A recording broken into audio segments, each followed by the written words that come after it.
What is up, guys? Today we're talking about the iPhone 10 versus the Samsung Galaxy S10e. You can find both of these phones actually for around the same price now on Amazon. I'll have the links down below. They're around the $300 price range. I believe the S10e is slightly cheaper than that, around $285. So two excellent phones. I just want to throw that out there. If you decide to get one of these, they really have aged really well. So hardware-wise, they're actually pretty much the same size, and I think they both look really good even in 2021 here. They both kind of have the same weight. I think the S10e is slightly lighter than the iPhone 10. And yeah, so let's just go over the hardware real quick.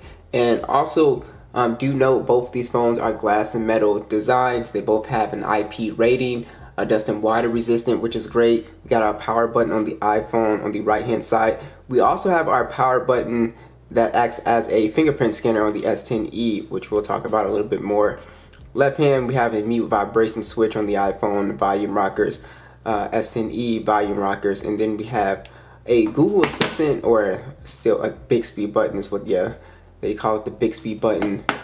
But yeah, so one of the essential things you should know about the hardware is that on the S10e, you do have a headphone jack as well at the bottom here, USB Type-C. So the iPhone does not have a headphone jack at all. So do note that.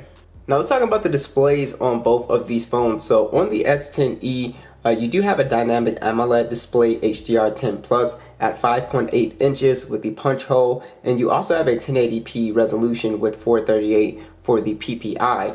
On the iPhone, you have their Super Retina OLED display on here. It's a 5.8 inch display, 1125 by 2436. 458 for the PPI. So you get two really beautiful displays when it comes to quality. I do think the colors on the S10e's display do look better to me. I just like the overall really punchy and vibrant look that it gives off. But as far as just image quality or display quality, I do prefer the S10e because on the iPhone you do have a much bigger notch, which can be a little bit intrusive if you're watching videos and stuff like that. So I do like the punch hole a little bit more. It's less distracting. But overall, as far as display quality, these are two really nice and colorful looking displays. Now, I guess where these phones show their age is that they don't have any type of high refresh rate, but that's pretty much about it. They pretty much look like any other modern display as far as quality wise. So they both look really great, but like I said, no high refresh rate on either, but I like the S10e a bit more. So if you're into media, I think you'll have a better experience on the S10e, and they're both pretty much compact sizes for 2021. They don't really make phones that are 5.8 inches anymore. So as far as display, I am leaning a little bit towards the S10e here. Alright, as far as software, on the S10e we have Android 11 running One UI, the Snapdragon 855 Adreno 640, micro SD support, 128 gigs of internal storage, and 6 gigs of RAM. So this thing pretty much flies through, Android here, and you have a lot of features with One UI on here. You have your wireless power share, so basically I can charge up another device. If I want to charge up the iPhone, boom, I could actually charge the iPhone right from my S10e. And you also have a bunch of other little stuff on here. And you do have Samsung desktops support on here, so you can do that. And yeah, Samsung Kids, there's a lot of little stuff on here you can play with. And then you have your Samsung Edge, which I don't use that much. I only use it for this right here.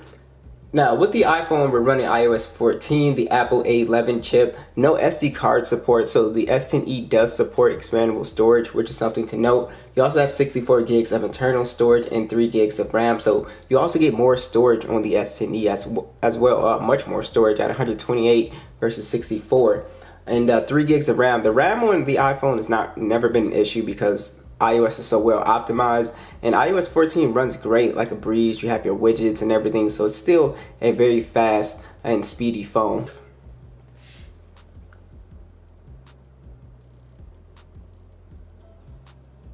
Yeah, it looks like they're pretty much tied in speed, which I wasn't expecting.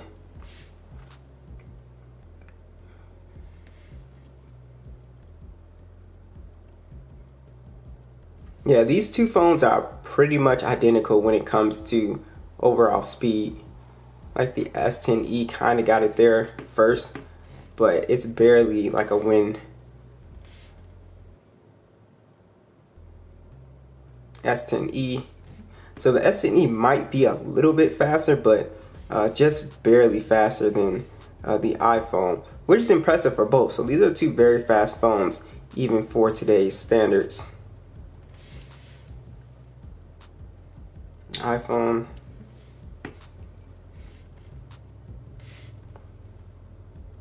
Galaxy S10e. So the S10e might be slightly faster, but let's go ahead and check out how gaming performance has aged on both of these phones. So both these phones are pretty powerful and can still game at high settings. On the S10e, we can go extreme frame rates, HDR.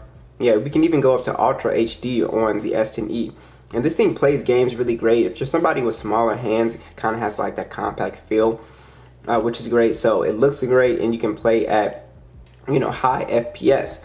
And on the iPhone, I believe that's the same story as well here. Graphics, HDR. Oh no, we can't go up to Ultra HD. So it looks like the S10e is going to be slightly more powerful. Let's see. Yeah, it looks like the S10e is just overall a little bit more powerful than the iPhone, because we can do extreme graphics. Yeah, we can do extreme graphics on HD. We can't do that on the iPhone. We can only do Ultra. So yeah, the iPhone is not going to be as good as the S10e for gaming, but still pretty good for gaming, especially at this price point. Both of these phones have stereo speakers, so let's go ahead and see which one sounds the best here. Max that volume out. Starting with the S10.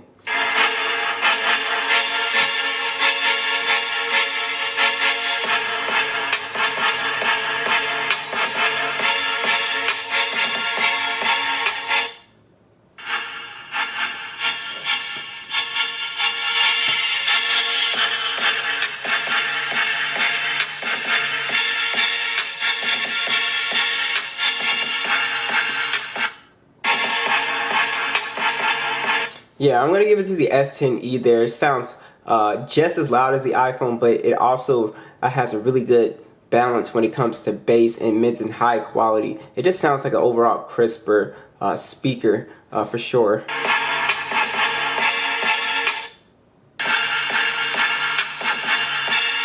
Yeah, but the iPhone is very, very close. It just doesn't have that crispness to the hi-hats. The mids aren't, it doesn't sound as good, but two excellent speakers, but I give it to the S10e there as well. All right, before we talk about the cameras, let's talk about getting into your device. So you have multiple ways of getting into your device on the S10e. You have the physical fingerprint scanner right here. It works flawlessly, it's very fast. And also you do have face unlock on the S10e, which also works very fast as well. Maybe I can get it from behind here. Yeah, I can't get it. It's really hard to get it behind the camera. But you do have that on here, and it does work. And on the iPhone, you do have only, you know, this Face ID, which to me, you should be able to have always two options. So Apple has the Face ID, which works fine. There's nothing wrong with it. But like in the days where you got like the mask and stuff, the S10e is just overall just faster getting into your device because you don't have to pull the mask down with the iPhone. So that is one thing that I noticed. They both have NFC as well for mobile payments, which is awesome too. So if you depend on that, that is there for both devices.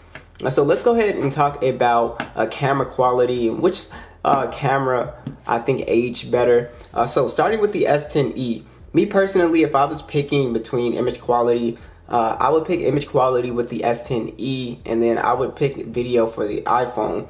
The reason why, because Apple opted to not put the ultra wide on the iPhone 10, and you do have an ultra wide on the S10e. It's a 12 megapixel standard, 16 megapixel ultra wide, 4K video, 10 megapixel selfie. It takes some really nice photos even for today's standards. I think you get some really good detail. Sometimes you get a little bit oversaturation with the color, sort of like, you know, really aggressive color. But overall, the ultra wide is always going to be more useful to me than a telephoto lens.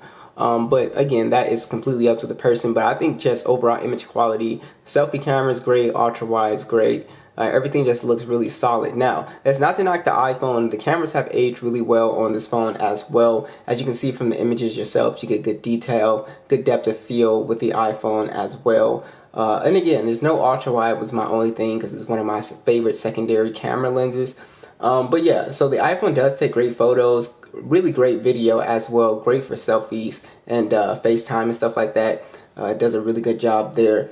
So overall, I was happy with both, but for overall cameras, I go with the S10e solely because of the ultra wide. Alright, so what about battery life? So you have a 3,100 milliamp battery on the S10e, 15 watt charging, and then you have reverse wireless charging with the standard wireless charging. On the iPhone, you have a 2,716 milliamp battery, the same charging speed, 15 watts, and then you have wireless charging. So you don't have any reverse wireless charging like on the S10e, so I can't use the S10e to charge the iPhone.